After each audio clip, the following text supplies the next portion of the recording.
All right, let's just jump right in. There's a problem that quietly, and I mean quietly, siphons money from businesses every single day. And it's probably not what you're thinking. It's not your marketing budget or some operational inefficiency. No. It's hiding deep, deep inside your technology. We're talking about slow databases. So let me just ask you this straight up. Is this happening to you? Because while you're focused on shipping features and growing the business, your database might be the very thing holding you back. It's like trying to drive a sports car with the emergency brake pulled. You're creating drag for your customers and your own team, and you might not even realize where it's coming from. And this is what makes it so insidious. It's not a sudden crash, it's a slow burn. The app that felt snappy when you launched, now it kind of lags. Those reports that used to take seconds, now they take minutes. It's this gradual decay, a silent performance tax that just keeps compounding as you add more data and more users. So if we're gonna fight this silent killer, we first have to understand what it is we're actually dealing with. Let's break down what database optimization really means, not in a super technical way, but in a way that actually matters for a business. Okay, the key here is that last sentence. It's not a one-time task. That is everything. So many people treat a database like you just set it up and forget about it. Nope. Think of it more like a high-performance engine in a race car. You don't just build it and hope for the best. It needs constant tuning to keep running at its peak, especially when you're pushing it harder and harder. All right, now for the part that really hits home, the money. Let's follow the cash and see exactly how a slow database is quietly bleeding your company dry. Because it's not just one big gash. It's more like a death by 1,000 tiny leaks.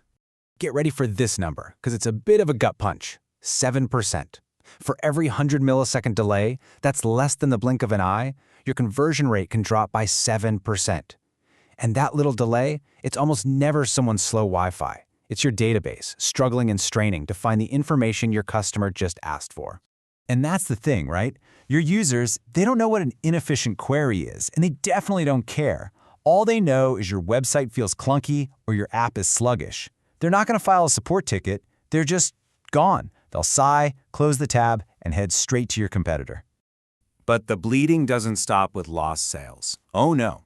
Unoptimized databases are absolute resource hogs. They're greedy. They eat up way more processing power and memory just to do the same job.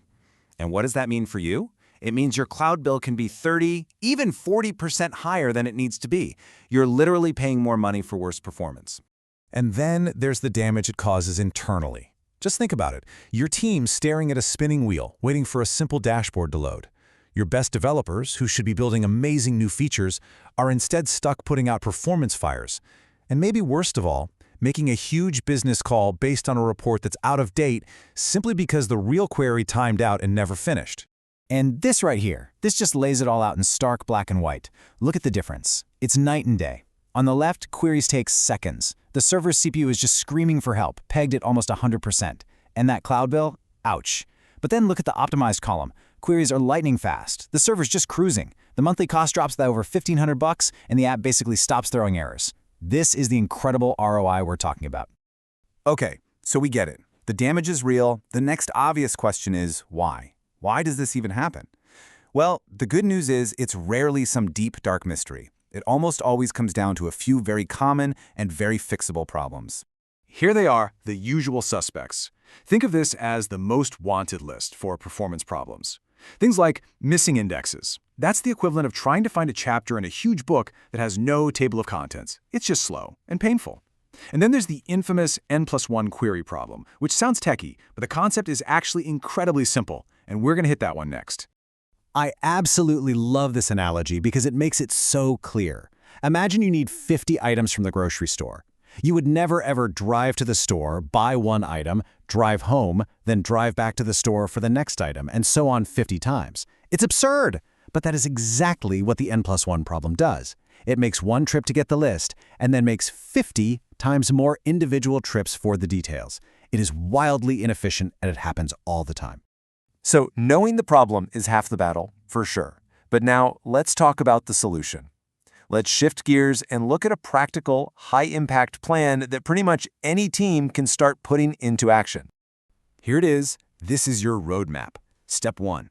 You gotta find the biggest offenders. You basically just flip a switch to turn on slow query logging. And the database itself will tell you which queries are the laziest. Step 2. Diagnose why they're slow.